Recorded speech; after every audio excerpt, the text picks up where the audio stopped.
Ladies and gentlemen, this is Big Ray's Wrestling Show. You know me, I'm the Mark of the Masses, the man with the plan. Big Ray here to stay to talk TNA today. Impact 9/5/2013. Ladies and gentlemen, this is the big wind down of the BFG series. We will find out tonight who are the top four. Who are the top four guys who will move on to face each other in next week's free pay-per-view No Surrender. And out of those four guys, one will be the #1 contender for Bully Ray's World Heavyweight Championship. If Bully Ray can hold on to his TNA Championship at No Surrender, we'll get into that later on. Ladies and gentlemen, we jump really quickly into the show with a really cool montage of each individual wrestler in the BFG series. And the Aces and Eights basically hit the ring, and Bully Ray comes into the ring, and he starts talking about how the Aces and Eights and how Bully Ray's in total control. Everything is cool. The only thing is that Mr. Anderson appears that he's not really buying it, but hugs all around. Bully Ray starts hugging, putting everybody over. He goes to hug Mr. Anderson. He looks extremely reluctant, almost, you know, like that girlfriend that you just broke up with and she wants to hug you and stuff, and you know how that goes. But Bully Ray and Brooke Tessmacher, after this whole long promo, I guess, they decide to join the announce team for the Chris Sabin KNUX match. And we're going to quickly jump into the show because there's a lot to go over, and it's a lot. So basically, again, another match of power versus speed. We had KNUX versus Chris Sabin.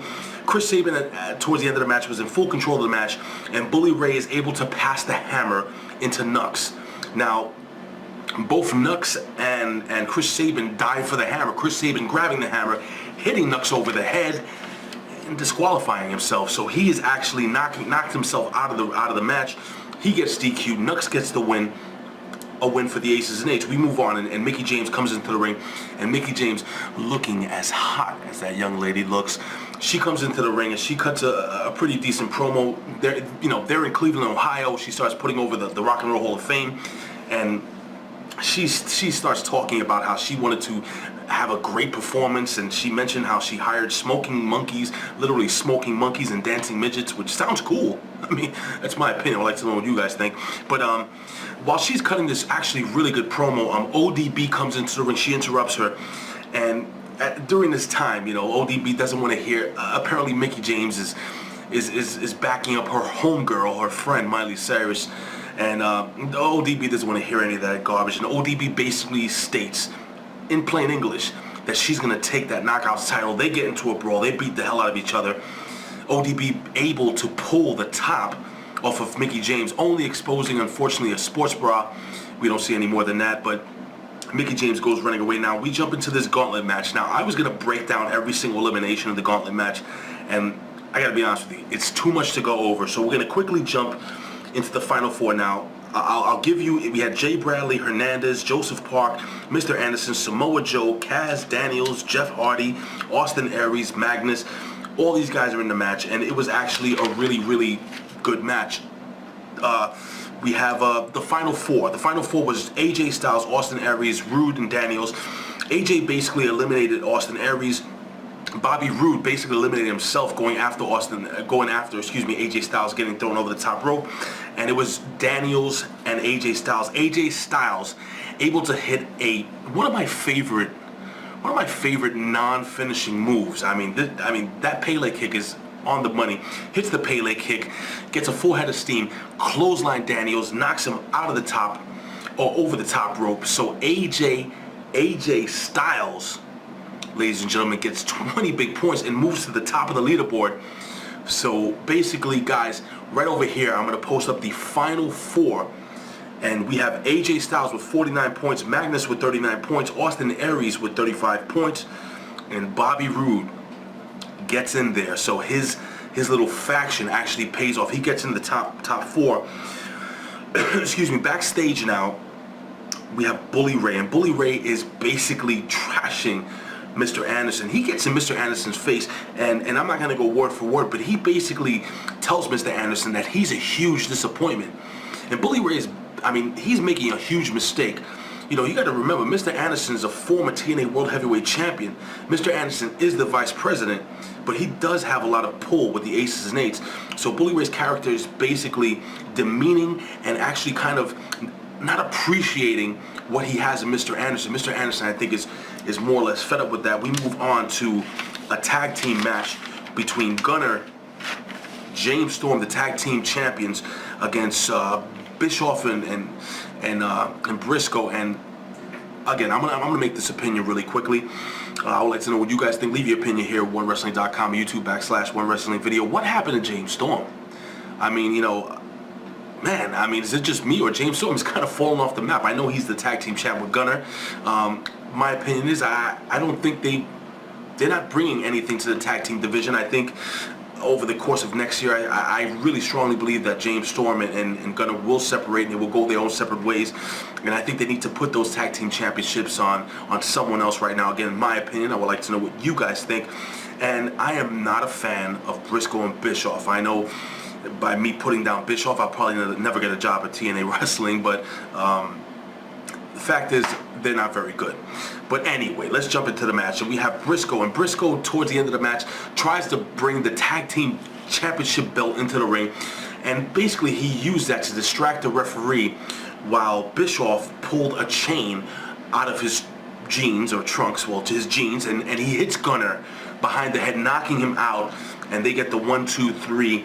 So Biscoff and Briscoe win their tag team match. So here we have two members of the Aces and Eights also winning. Now, we go into the ring. We have the top 4 winners of the Bound for Glory series. Obviously, we have AJ Styles, who is the leader of the board, and he gets to pick who his opponent is. Ladies and gentlemen, AJ Styles picks Austin Aries, which means Bobby Roode will face Magnus. And I think that's going to be fantastic. I think it's going to be an awesome free pay-per-view next week. I would like to know what you guys think. We move on to Bully Ray versus Sting, a non-title match. Prior to the match, we had Sting backstage, kind of refreshing our memory and explaining to Rampage Jackson why he does not get a title shot. We all know that he lost his title shot a couple of months ago, or he will never be able to fight for a world title. But Sting makes it clear. He says it's not about world titles.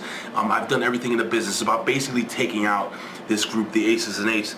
So the match is about to start, and Hulk Hogan comes into the ring, and he basically bans Tito Ortiz from ringside. So Tito Ortiz is tossed away. Now during the match, we have Bully Ray, who is in full control of the match. He's outside the ring, and Taz passes him a box cutter. Bully Ray cutting the ring apron, exposing the plywood, that thick plywood underneath the mat, tossing the mat, and he was actually looking to pile drive Sting like he did before when Sting lost that title match, also losing his chance to ever win a TNA championship again. And Sting was able to fight him off. Bully Ray was trying to hit him with a pile driver. It didn't work. Sting actually puts him in the Scorpion Deathlock. Excuse me. Now, while this is happening, well, Hulk Hogan didn't, you know, he banned Tito, but he didn't ban the entire Aces and Eights group, who basically attacked the ring. The Main Event Mafia come in, and they all clear the ring. Sting then puts him in a Scorpion Deathlock, and Mr. Anderson grabs the ball-peen hammer, and he's kind of like sticking it out to Bully, and Bully's reaching out, and Bully's in that Scorpion Deathlock, and Mr. Anderson does something that I kind of expected but kind of didn't, and he actually tosses the hammer out of the reach of Bully Ray. Bully Ray actually tapping out. Sting wins the match. Bully Ray taps out. So Bully Ray is disgraced. Mr. Anderson comes into the ring. Mr. Anderson cuts a really awesome heartfelt promo. He grabs the belt, he grabs the mic, and you know, he basically gets in the Prez's face, as he kept on calling him Prez, mocking Bully Ray. So Bully Ray was down, and he says, "Do you know who I am? I am going to be your opponent next week at No Surrender for the TNA World Heavyweight Championship now." Mr. Anderson again asks, "Do you know who I am?" Mr. Anderson. Now, I'm going to tell you guys something. if this is a whole Kevin Nash, Hulk Hogan thing, where Hulk Hogan touches Kevin Nash and Kevin Nash falls down and gets the pin, I'm going to lose my mind. I hope that's not the fact. I would love to know how you guys think this is going to play out next week. Do you think Bully Ray will retain the title and face one of the top 4 competitors, or do you think TNA is going to kind of switch it around? Ladies and gentlemen, it's a whole lot of show. I wanted to quickly go over this because I'm going to put all my effort into next week free pay-per-view, No Surrender. I'm going to leave this to you guys. Ladies and gentlemen, let me know what you think will happen next week. Do you think there's a chance? TNA is known to kind of throw that curveball. Do you think there's a chance that Mr. Anderson can actually win the title and take it away from Bully Ray? And if so, does he turn face? What happens to the Aces and Eights? Do they disband? Ladies and gentlemen, I say this every single week. I would do this for a living, but if I can, I would do it anyway. Why? Because I love talking wrestling. Ladies and gentlemen, you can follow us here every single week at onewrestling.com, YouTube /OneWrestlingVideo. You can follow us on Twitter at OneWrestling. Follow me on Twitter at Big Ray Show. Please leave a comment below. Hit that like button. And please subscribe. Guys, it is going to be an interesting free pay-per-view next week. I really want you guys to leave comments down there. Let me know what you guys think are going to happen next, or whatever is going to happen next week at No Surrender. It's going to be pretty big. And the BFG series, I believe, brings a lot of importance to that TNA World Heavyweight Championship. What do you guys think? Ladies and gentlemen, I will see you guys here next week. Look out for my coverage of TNA No Surrender. And oh, I told you guys last week that I was going to tell you basically what the big surprises, what I'm going to be doing. Well, I'm going to actually save that for one more week because there are a couple of T's I have to cross and a couple of I's I have to dot. So anyway, I'll let you guys know. I'll hit you up on Twitter. Follow me at Big Ray Show, and I'll let you know exactly when I'm going to be unveiling that surprise. Again, guys, see you next week. Look out for my TNA recap, review and results show. Peace.